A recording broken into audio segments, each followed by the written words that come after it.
Hello, and welcome to MII's featured webinar, How to Price Your Material. My name is Thomasine Dolan, and I'm the Material Innovation Director. I'm the Director of Material Innovation and Fashion at MII. Before we begin, here are a few details you'll want to know. This webinar is being recorded and will be available on our YouTube channel as well as posted on our website. Please use the Q&A function for questions and the chat function for general comments. At the end of this presentation, there will be a short survey that will pop up. We would greatly appreciate your time. Only take a few minutes. Your input is valuable to us. And lastly, if you like our work and it is useful to you and you'd like to donate, there will be a link for that at the end as well. Before I turn the stage over to Harrie, our featured speaker, I want to give you a little bit about his background. Harrie studied at North Carolina State University's Wilson College of Textiles and has a BS in textile chemistry, dyeing, and finishing. He has worked on improving yarn, fabric, and garment web processing around the world for over 25 years. He's the primary inventor of over a dozen patents, which cover most fiber types, fabric qualities, dyeing processes, and functional improvements. Harrie has been the president of the American Association of Textile Chemists and Colorists for about 3 years. He recently joined the Synthetic Yarns and Fabrics Association, the SYFA, and is a member of its board of directors.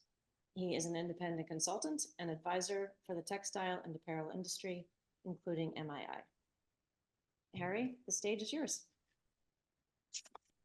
Thank you. I will share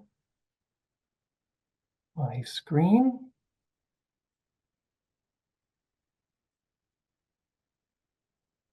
Okay. Thank you for the introduction. I look forward to sharing this information, none of which you'll see today I haven't used in real life, none of which I haven't done wrong at some point in real life.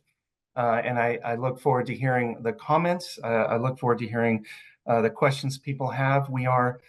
I am looking forward to helping those that are starting their own business. I know that it's a hard thing to do in this industry. And well, I can say congratulations to those entrepreneurs because you're considered experts in every part of this value chain. So good job.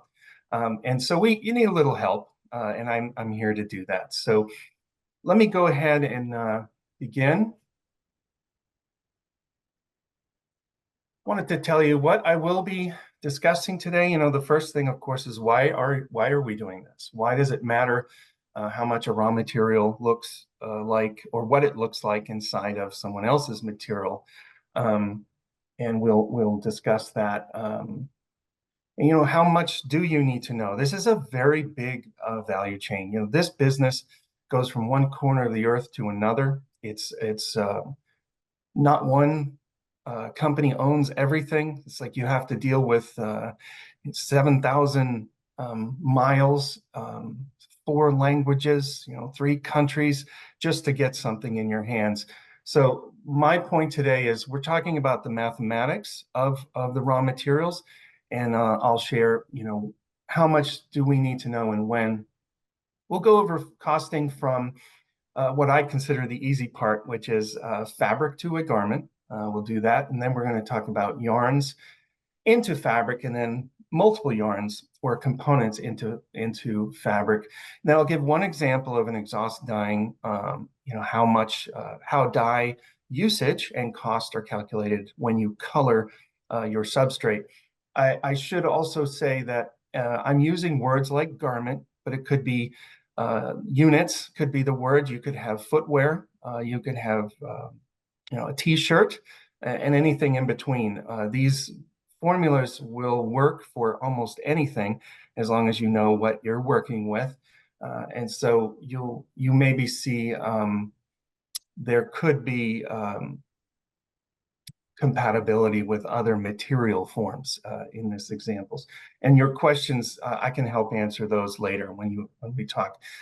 After I do this, I'm going to go through this. You can ask questions in the Q&A while I'm talking, and then we'll do the Q&A. So that's really, really great. I have some backup slides, that are more for us to look at later if you are seeing this in the future in the saved version. So let's go into the why do we care. The first thing is that your raw materials help you determine your margins. And if you're going to find out, if you don't already know, that that's a very important part of business. Margins are, you could use the word profit. You've heard the words gross margin, net margin. Either way, you have to know how your raw materials affect that. Second most important thing, if you're trying to start a business, or if you even have one now and there are investors talking to you, which are sometimes called your boss, if you work in a business today, they're going to want to know your margin, maybe sometimes more than you do. And then that will obviously lead to what your price would be. Think Shark Tank, the first thing they ask is, how much are you selling this for? How many units? And they say, and how much does it cost you to put that together? Well, those are the first questions they ask. And that's what we're talking about today. Also, if you're using a next-gen technology, you'll always be compared to something that exists today. We call that an NBA in the Design for Six Sigma world and in project management. Next best alternatives are the things that you have to compare yourself to. And the value proposition of I'm going to improve sustainability callouts, those type of things are good.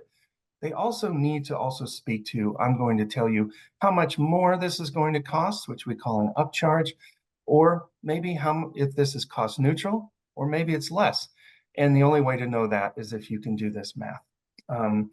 So instead of walking up to people and saying, I have this raw material that costs, $7 a kilo, what you want to be talking about is the in-use cost. So if your buyer is buying fabric from you, then you want to say, I have 50 cents worth of my material in this fabric. And that is a better way to discuss this.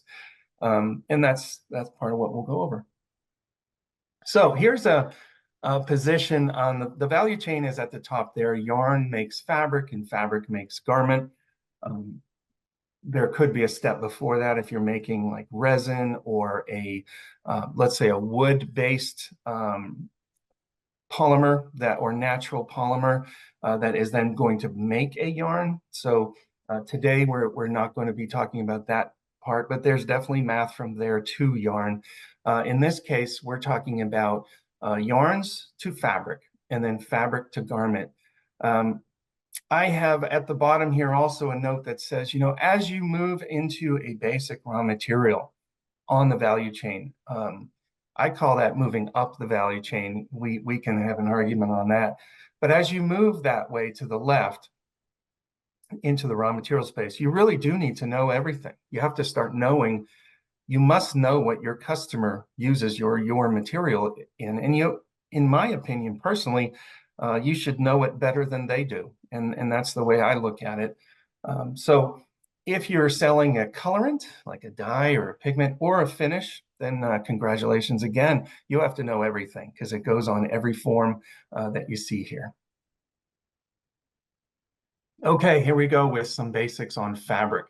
Just understanding terminology is a big part of this, understanding this. I hope that after you have these notes, you can then kind of dive into your own math that you have to do. But the world everything starts with fabric.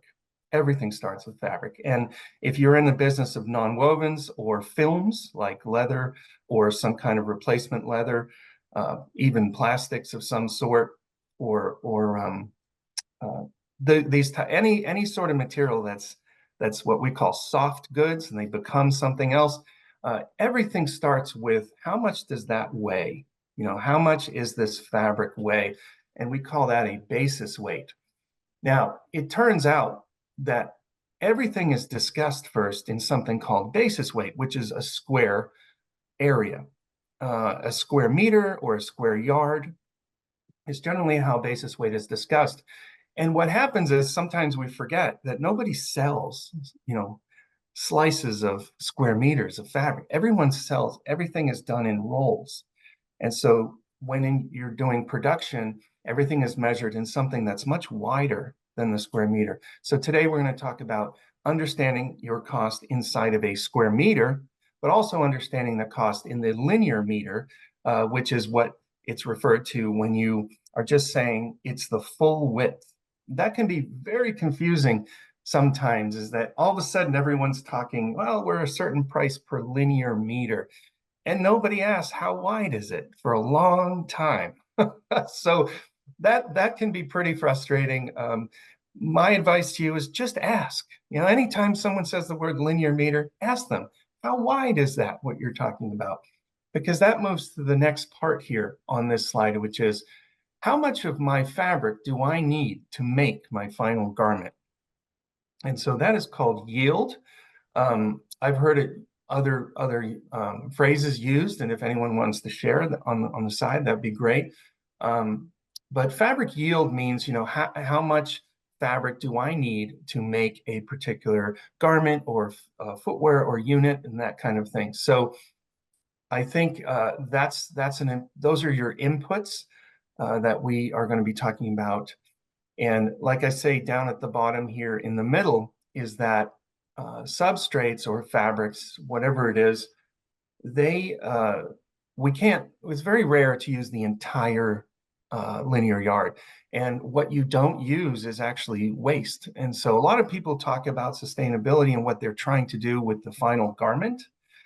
But this is a very good place to try to be as good at this as you possibly can. So whoever's supplying you fabric, or whoever's doing the design for you, or if you're a designer, try to be over 90%, utilizing your fabric. If you're 90%, then 10% of it is still waste, but that's better than 15%. So the bottom right corner, I have some examples of how much fabric is used to make a t-shirt. When you see 0.8, that means it's 80% of a linear yard. So you would cut 80% of the length of that meter or yard. And you can imagine, I have a smaller product here. As a bra is, obviously you can make quite a few bras, 8 to 12 in a linear yard, depending on the sizes. And then pants and dresses, that's where you start getting into products that use up to 2 yards per unit. And of course, when that happens, you have to take that into account when you're estimating your total costs. So we're going to go over inputs and outputs, which is really the name of this game. Everybody wants to know their output, but what do you need to know to do that math? And I'm calling those things inputs. So here we go. Again, this is the what I call the easiest example. We are making some sort of unit. I'm gonna be using the word apparel or garment, and we know the 3 things up top are our inputs. You have to have these one way or the other, and that's sometimes hard, but usually you should have these inputs somehow circling around your mind when you're doing this type of business. Is you have your basis weight, and I'm using 220 grams per square meter. As an example, that's like a very, very heavy t-shirt, if you need to think about it. A pair of slacks can be 180 GSM.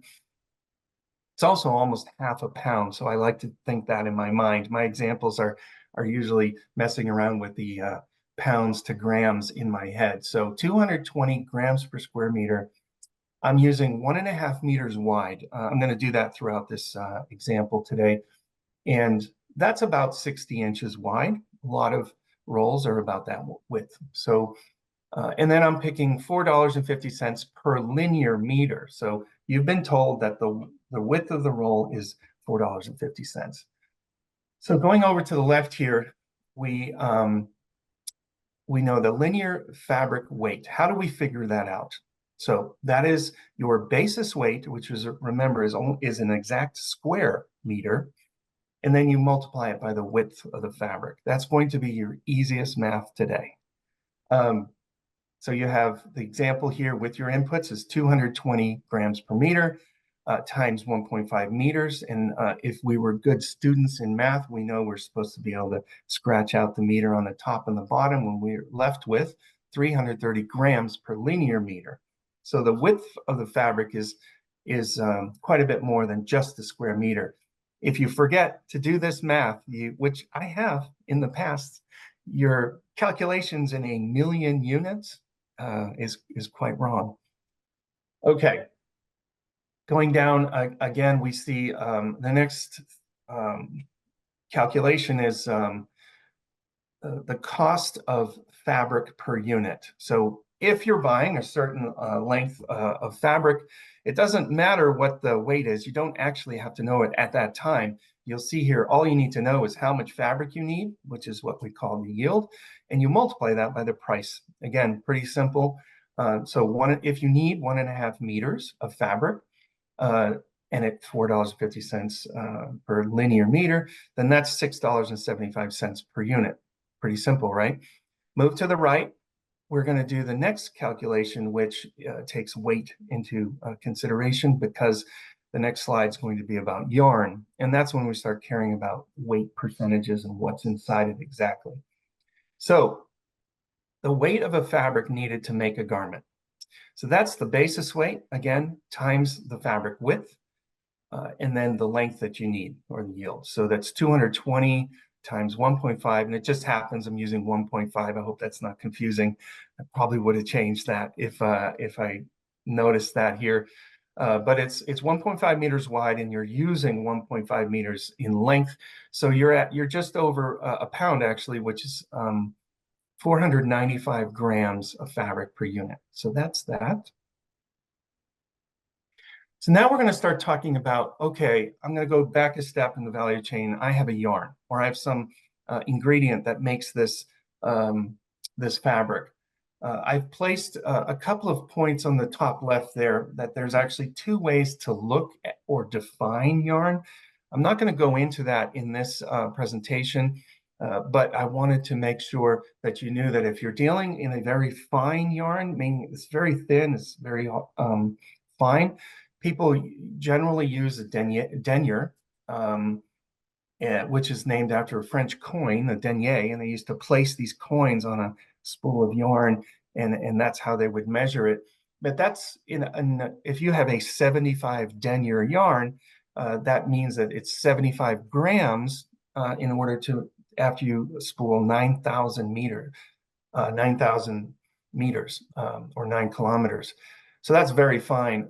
If you're using a bulky or natural yarn, then they actually flip the synthetic ones. They use weight over length, and a bulky yarn, they measure length over weight. And so that in this case is how many hanks there are per pound. A hank is 840 yards. And I promised I wouldn't talk about this, but there you go. I'm a textile chemist. I couldn't help myself. It's so much fun. So let's talk about the two weight calculations I have below. One is the square meter. You still need to know what percent you are or what weight you are in a square meter sometimes. And you do need to know what the linear weight is, especially if you're trying to calculate, like, what's my opportunity? I'm going to get 1,000,000 yards of fabric. How much yarn do I need to create for that? This is the calculation that helps you build that. So the weight of a yarn or component in a square meter is the basis weight. Everything starts again with basis weight. You multiply that by the percent of yarn in the fabric, and that's it. There you have your yarn. So if you want to know linear meter, it's the basis weight times the width. Again, those two together make your linear meter. You have a percent of yarn in the fabric, it's the same thing, and that gets you weight of yarn in a linear meter. Then we are able to calculate cost of yarn if we have the price of the yarn per weight. And those calculations are there pretty straightforward. Again, I'm going to go into that in the next slide. So here's that example. The inputs, you have your basis weight, your width of your fabric, and your cost of that yarn per kilogram. It can be per pound, of course. You have to do all the conversions yourself. So the calculations are all here. I wanted to only talk about the one thing that's sometimes confusing for people because math is not our favorite subject. When you say percent, I put 100 over 100. You see the number one, the weight of the yarn in a square meter is the basis weight times the percent. When you have one yarn, you're 100% of the fabric. And so you can put 100 over 100. So percent means French percent, which is per 100. So that's how you remember that. Whatever it is, if it's 45%, it's 45 over 100. And we'll see that in the next example. So those all multiply out here. These are for your reference. I won't go through every single one of these, but it's pretty clear on the 1A and the 2A is that the cost of your raw material goes up in the linear yard, of course. And so if you've done all your math only in square meters, you'll see it's 82.5 cents. You will be quite a bit off, and your customer may be a little disappointed when they see it's actually $1.24 per linear meter. All right. And I apologize if I'm saying the word yard. That's the way I like to say it, because it all just evens out in the end, right? Okay, I didn't say that. Okay, multiple yarns. This is where it's just a bit more detailed, but it's really the same formula. You just repeat it for every yarn. So if you have 3 yarns or 4 yarns, or you're a sock with 5 yarns in it, you do have to do this math for each one. The inputs have grown a little bit. You need your basis weight, as always, your width, so you can get your linear. You have your, you need to have a percent. So your yarn that's going in is going to be a certain percent. You have to know that. And if you're just trying to determine how much, then you just place the numbers in there and you can make yourself a nice little graph. But those are your inputs, and they create all of these outputs, which are, again, you need to know this sometimes for square meters, and you need to know it for linear meters. So here we go. I've picked a couple of prices, and I've placed a couple of percentages. Your inputs are with 2 yarns, is the basis weight is always the same.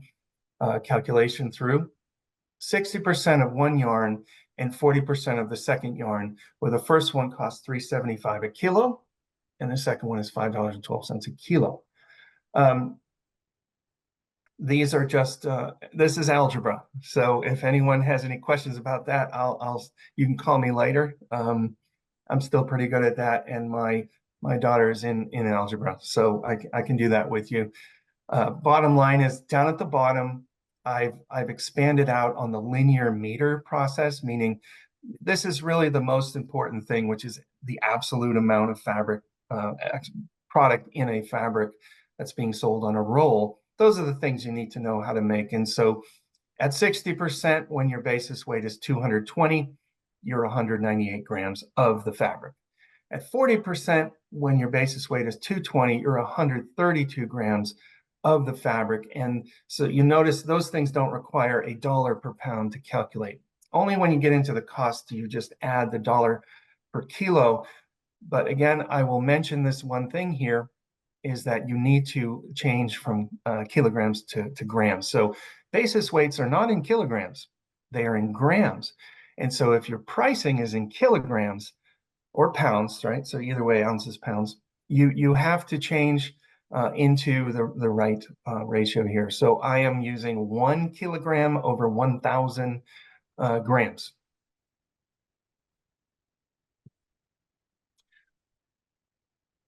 I believe that is, hold on, let me make sure I went. Okay, good. So this here allows you to see something interesting, which is, what is the actual percent cost of my raw material in a linear fabric? So I put that here. It's actually pretty simple. You just need to know your input would be the total yarn cost. So we just did that above. We had 2 yarn components. They can be added together, and that's, in this example, $1.42. And so if you are yarn 1 and you know your cost, you just divide that by the total cost, and you get your ratio. This comes out as 0.52. You multiply that by 100 to get your percent. So you'll notice that these 2 yarns were put in at different ratios, but you'll notice that their costing was actually kind of similar. One is 52, the other is 48. They're almost the same. And that's an important thing to recognize if you're actually going into the world trying to sell your technology. you have to know whether you're the most expensive story in the fabric. It's good to know these things because you have to share why somebody's going to use it. But it's good to know if somebody says, well, I need you to be 10% less expensive, you have to first know where to start. And a point here is that, if someone asks you, well, how much do I need to use of your yarn or ingredient in order to achieve the functionality that you are offering, then you don't have to do any work for that. If you have your percentages, that's basically just the percent you multiply by the basis weight, as we saw earlier. So this is just a chart that comes from a website that I've made for those people who are tired of doing this math, but we don't always have that that ability. So down at the bottom is the takeaway. The customer could have been told that yarn 2 is $5.12 a kilo. I can't tell you enough how that doesn't help when you are someone who's in the business of buying fabric. What you really need to tell them is that it's 68 cents worth of my material in your fabric to achieve this value proposition, whether it's sustainability or some kind of function. Okay, we're jumping over to dyeing. As you can see here, I didn't have a lot to share. I'm a dyer, so unfortunately, I felt like you needed to know all these things. On the left, and I apologize for that, but as a reference, this might be useful. On the left, I have some explanations, some definitions. So when you are dyeing something, this is basically coloration. People have used all these types of words. You could use pigments. You can use dyes. Dyes, by the way, are defined as they are soluble in water, and pigments are not soluble in water. And there are people who make colorants that are specific for yarn type. And that's generally a piece that I won't go into today. But boy, I can go on and on about that. So, but dyeing, when it's done on fabric, and you're going to use this for a fashion product or some kind of garment that someone might wear, or be some sort of other material that people will see, then they're defined as light shade, medium shade, and dark shade. That's an important characteristic because the darker the shade, the more dye you're going to need. So I wanted to let you know, basically, if you're under 1% of dye, meaning 1 part of dye per 100 parts of fabric, and I'll explain this in a second on how to do that math, then you're considered a light shade. Some people use even 0.1% of a dye. It actually will have an impact on the color. But medium shades, somewhere between 1 and 2, and dark shades, they can be like a dark black could easily use 5 to 6% on weight of goods. All right, so when liquid is used, or water, we have something called a liquor ratio, and that's just parts of water to parts of fabric. In this example, I'm not going to be using the water amount. I'm going to be doing what's called a percent on weight of goods. And sometimes that's called OWF, like a percent on weight of fabric. And that's just, you measure how much dye you need as a percent of the fabric weight. Sometimes people use grams per liter to calculate that. We're not going into that in this discussion, but that would be relevant both for batch and continuous dyeing, where today we're going to talk about exhaust dyeing, which is called continuous. Exhaustion is actually the verb of the dye leaving the water and going to the fiber. That's the beginning of this. Now, as we were talking about fabric yield, meaning how much fabric you need to cut the pieces into your garment, it's important to note that if somebody has a 60-inch wide fabric before you dye, it might be 56 inches wide after you dye. It's very likely if it's a knit. And so that is something you have to keep track of. So this example is 2,000 kilograms of fabric. Again, the basis weight is here, but to be honest, you don't need a basis weight until a little bit later. But the percentages would be here. I have an on weight of good medium shade, and so these are done just like you did the fabric, where if it were 60%, you put 60 over 100.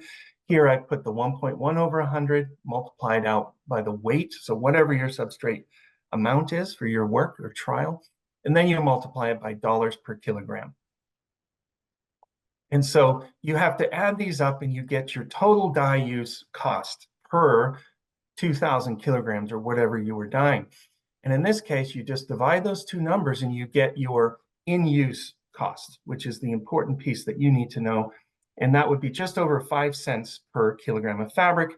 And I have my little story here for you that says, well, that doesn't sound bad, but then everyone starts putting up their costs and everything comes through to you.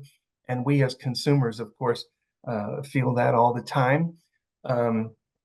And so basically, it's important to remember that the basis weight of the fabric is less than 1 kilogram usually. And so this cost gets kind of spread out through the fabric. If your kilogram turns into 3 linear yards, then you can divide your cost by three or how many linear yards you are due to your basis weight. So I wanted this in this particular webinar, just people to know it costs about 15 to 30 cents per linear yard to give yourself a medium shade coloring or dyeing. And it can be a lot more. It can be 75 cents if you're a very, very dark shade, depending on where it's dyed as well. And it can be a little bit less with a lighter shade, and depending on how you're dyeing it. Okay, I'm caught on time here, so I will move through. I was going to talk just a couple points on tariffs and duties. These are the charges that fabric or apparel get when they're imported into the United States or any country. They'll have their own duties, so you get to look those up yourself. Something called chief value cotton, or CVC, means that the majority of the garment is cotton. That actually has a lower tariff, or 12 to 18% on the cost of the imported product. When you are a chief value synthetic, or CVS, that is actually 26 to 36%. And that, I just wanted to point out to those who are trying to work on natural fibers, that the likelihood is that you will have a benefit to doing so. Semicellulose is a word I've heard for wood-based or some sort of, it is natural with a reaction like viscose and these type of things, or those who have a wood-based technology that they're trying to turn into a yarn. They actually could have a real benefit if you can prove where they are. And I was talking to some experts just the other day, and they just told me as long as you can document your source, some of these things can have benefits. So if you are in the US and your material is made here, you don't have to pay tariffs if you can get cut and sewn here. And that's a good thing. But the likelihood is that your business plan might include sending the material offshore to be sewn or assembled somewhere else, and then you still have to pay the tariff. So I wanted to point that out.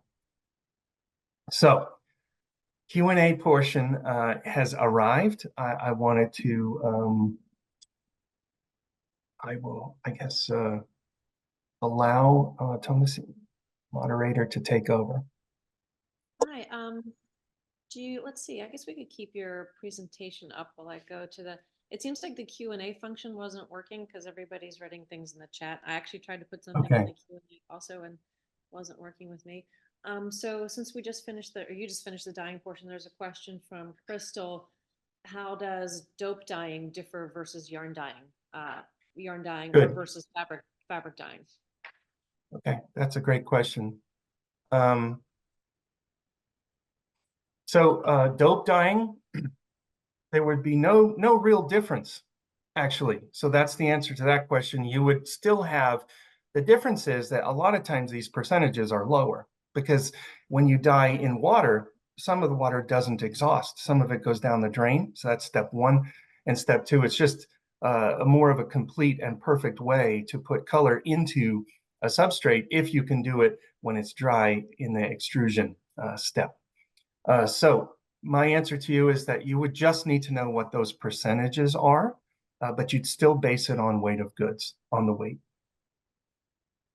Okay. So it's the same for piece goods, like for piece goods dyeing too, where there's also garment dyeing, of course.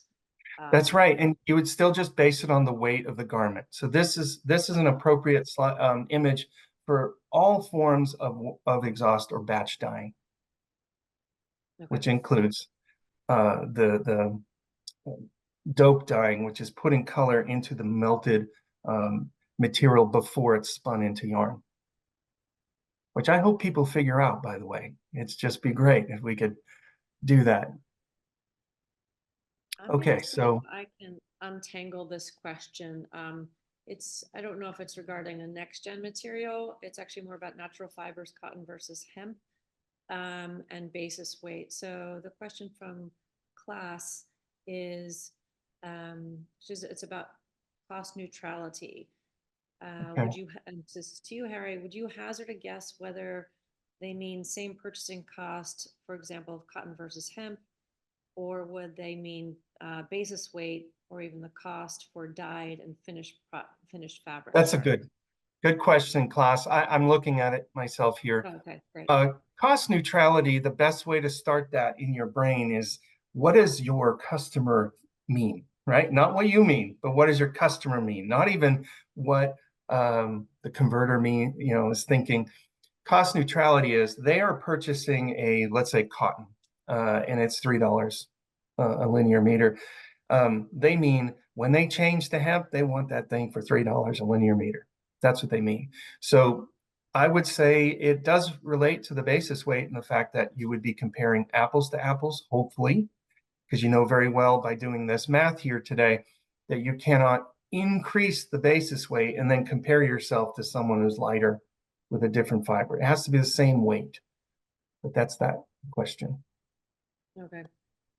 And since you've worked both in the US and the EU, Mhm.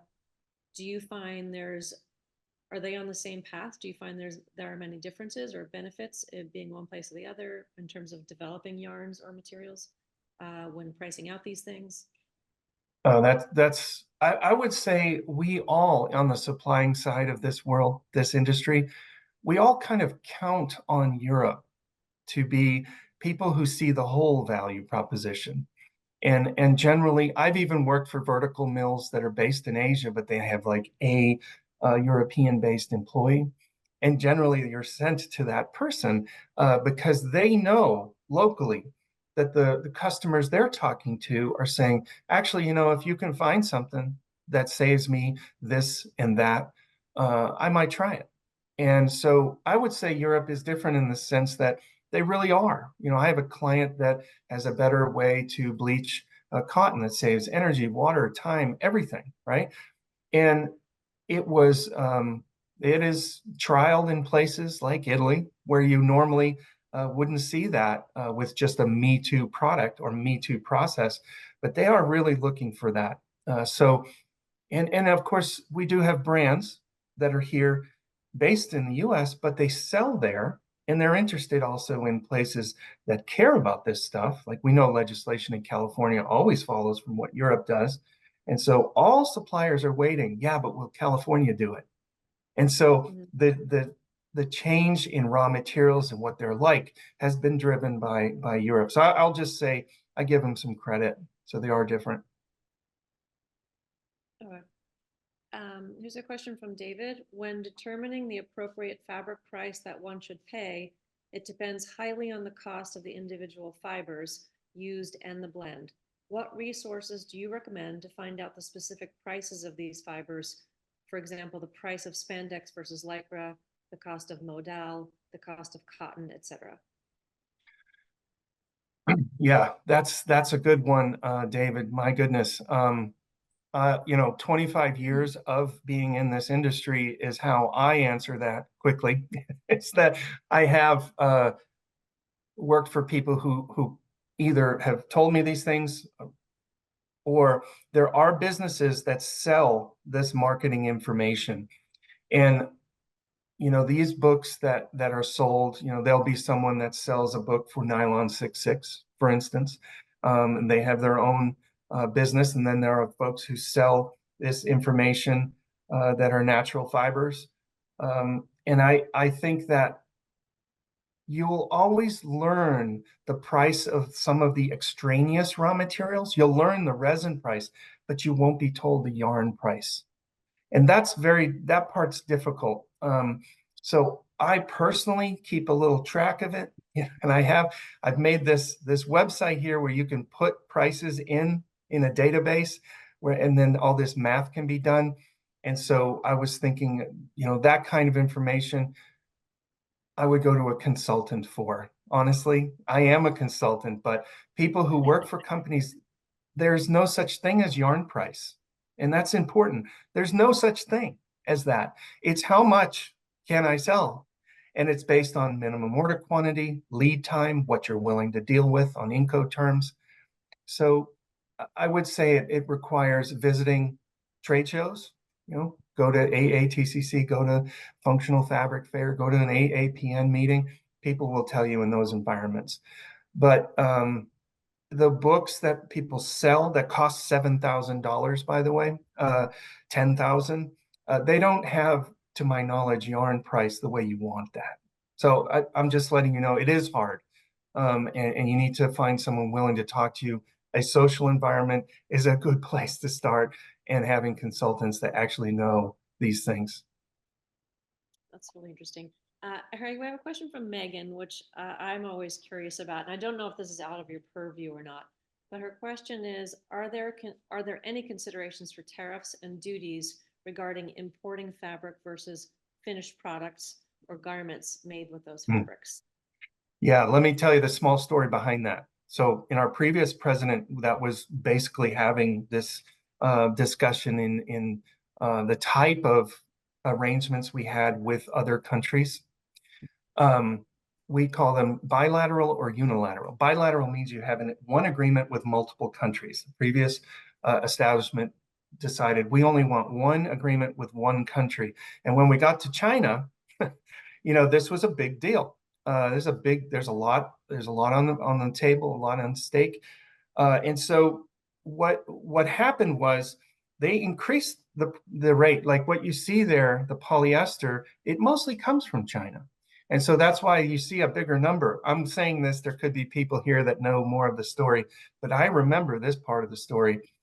And on yarn and fabric, those are different, by the way. And yes, so you can look into those form factors, but the apparel garment came in, that was a problem. And so if we increased, I mean, just us as consumers, if we walk into Walmart and we need to pay, let's say he raised the tariffs to 40% on a garment made of polyester. So that means the garment, instead of being $9.99, would be $14.99 the next day. And that would affect American companies with American jobs, right? The whole thing, there is a cause and effect on this. So it is important to note that the garment tariffs didn't go up at that time. Not sure what's going to happen, but that never made it to the table. So when you see tariffs and duties, from me, I'm talking about yarns and fabrics. And Harry, in your tenure, as an expert in this area, have you ever seen any change happen with tariffs? Actually, it was just 3 years ago we saw an increase in the polyester. I know that there are people that work on our behalf in Washington, the NCTO, and that you can go. The U.S. government has has data. You can look up the tariffs.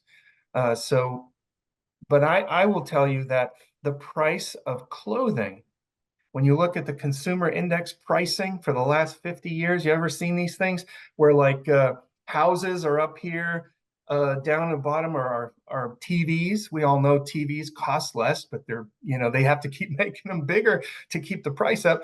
But guess what that line right in the middle is? It's textiles. It's apparel. Yeah. Unbelievable. So for 40 years, the price has increased 3%. All right, so inflation is more than that per year. Forget about, whether, okay, so, and yet everyone's still making a profit, or at least many are. And so how is that possible? If we know the value of money is going down and we haven't increased prices on garments, how is that possible?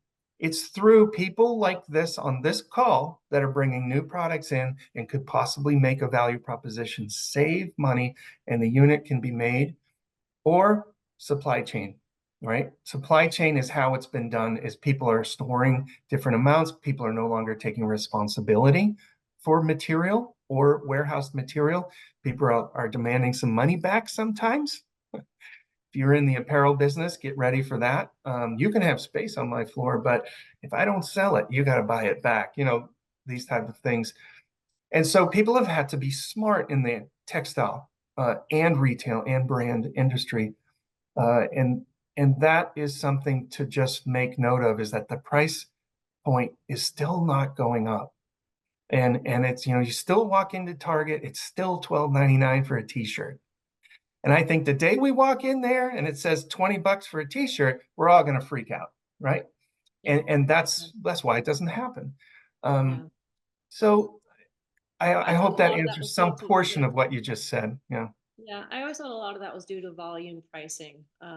With the bigger the order for yarns, and therefore textiles, the price goes down, which also seems kind of crazy too. But then I feel like we're taking advantage of other cultures, other countries, anyway, it's been a race to the bottom. I know I always Yes. talk about that too, how inflation has affected most everything else, with the exception of a few electronics, like you said, with TVs Mhm. and calculators. But apparel has stayed suppressed for so Let me long. show you this, speaking to that. This is the percentages along the top are basically the ownership in the consumer dollar at each part of the value chain. So speaking of race to the bottom, there are participants in the value chain that are making 1 cent out of the consumer dollar and 3 cents the consumer dollar. And when things are bad, they make negative 1 cent. And that happens in recession. So I think it's now the risk goes down as you move to the left on the value or up the value chain, and they get paid first too. So they get treated poorly. I've been on that side. You're also told by those with the risk on the right of this chart, the retailers, those they have the most risk.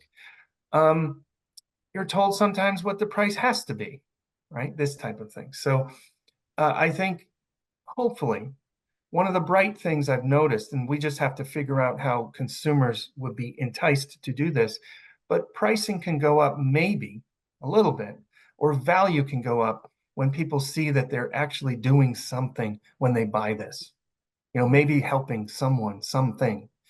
And so it's just tough right now. We have a double whammy, right? We were closed for 2 years.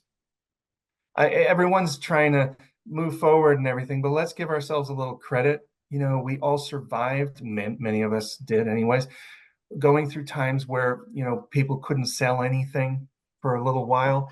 And that was hard. So I've talked to economists that say the ripple effect, ups and downs of the shutdown, will take 5 years to clear. And we're like year 3 now, and I still see it. So it's just like you got to get through this period. Harrie, I'm going to see if I can whittle this question down a little bit from Crystal.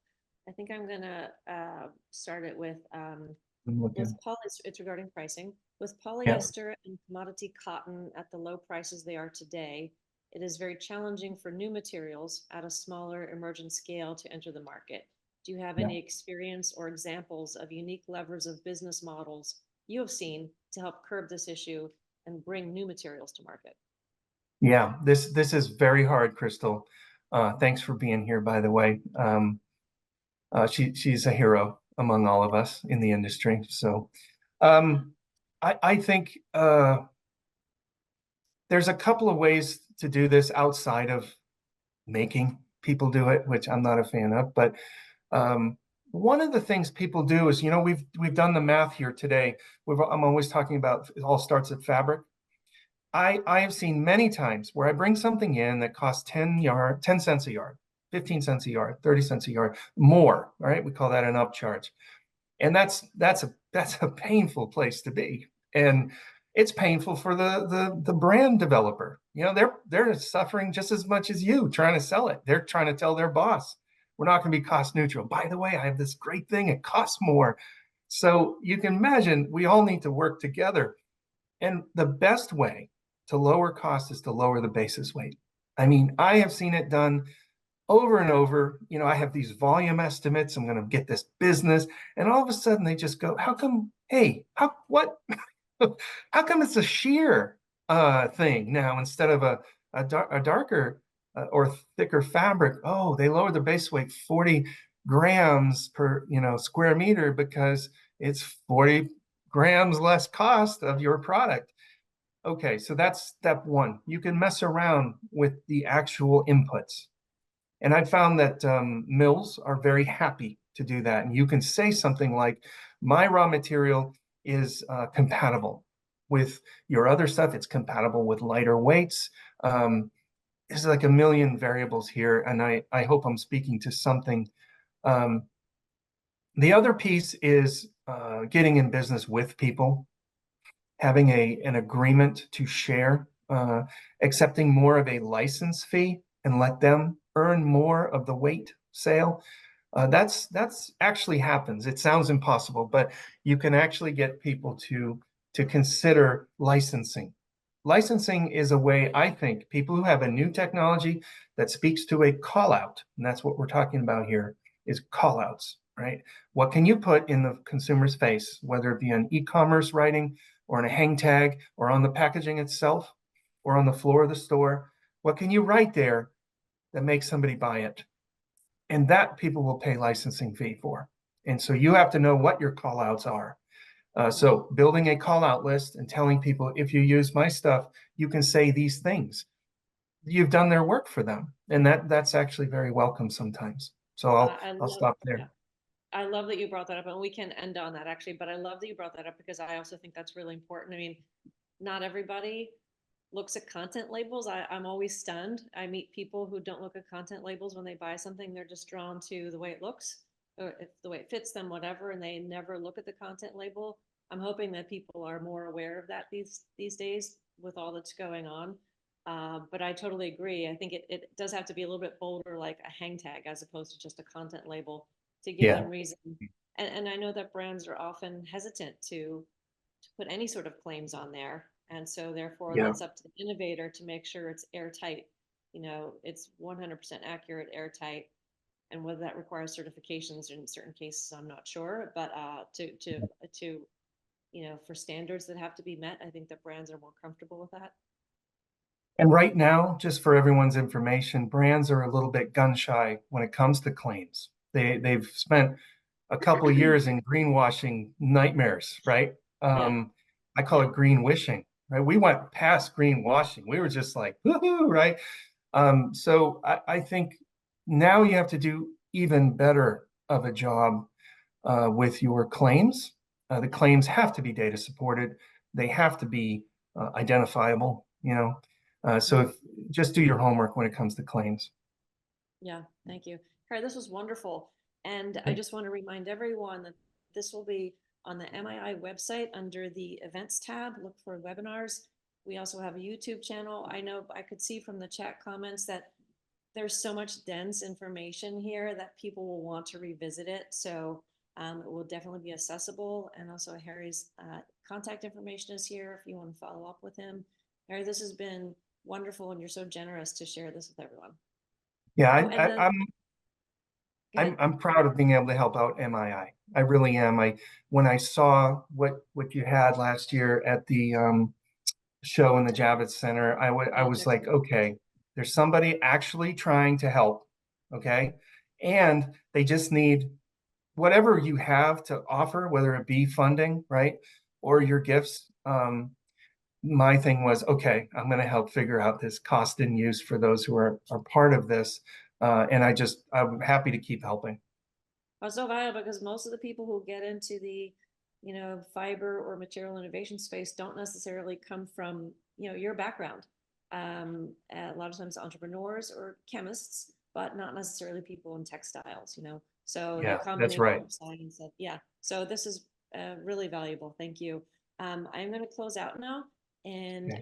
as I said at the beginning, we do have a brief survey. We would love people if they could stick around for a few minutes. It's yes, no stuff. It's super simple. And have a great day, everyone.